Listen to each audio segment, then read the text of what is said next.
अस्सलाम वालेकुम दोस्तों मैं आज आपको बताऊंगा vidmate कैसे डाउनलोड करते हैं गूगल से, क्योंकि vidmate प्ले स्टोर पर काफ़ी टाइम पहले ही बंद हो चुका था। तो अब ये सिर्फ गूगल से ही मिलता है।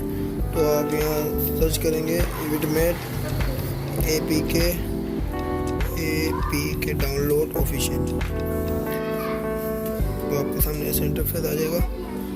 तो vidmate APK फर्स्ट वाला आपने क्लिक कर देना है फर्स्ट वेबसाइट पर, तो आपको मिल जाएगा ये। तो ये देखें नीचे लिखा है ऑफिशियल डाउनलोड। तो ऑफिशियल डाउनलोड पे आप ऑफिशियल डाउनलोड पे क्लिक करने के बाद तो आपका डाउनलोडिंग स्टार्ट हो जाएगा।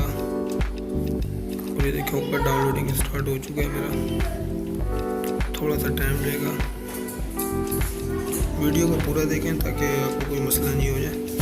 वीडियो पूरा देखें, स्किप ना किया करें। तो जो स्किप करने की जगह मैं वहाँ खुद स्किप कर दिया करूँगा। तो भी डाउनलोड हो रहा है। इसमें अक्सर मसले भी आ जाते हैं कि डाउनलोड नहीं होते हैं, इंस्टॉल नहीं होते हैं, तो उसके बारे में वीडियो अगली बार बना दूँगा। तो देखो मेरा डाउनलोड हो चुका है, मैंने वीडियो थोड़ी स्किप की थी। तो अब आप देख सकते हैं ऐसे इंटरफेस होते हैं vidmate का। ओरिजिनल vidmate है जो कि प्ले स्टोर में बंद हो चुका था।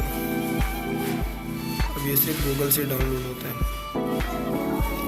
तो अगर आप मेरे चैनल पर न्यू है तो चैनल को प्लीज़ सब्सक्राइब कर दें, और अगर आपको वीडियो अच्छी लगी तो वीडियो को लाइक भी कर दिया करें, कमेंट कर दें। जो कुछ पूछने हो आप पूछ सकते हैं मुझसे कमेंट के ज़रिए। अगर आपको ये गूगल से नहीं मिलता है तो आपको डिस्क्रिप्शन में मैं इसका लिंक छोड़ दूँगा, आप वहाँ से डाउनलोड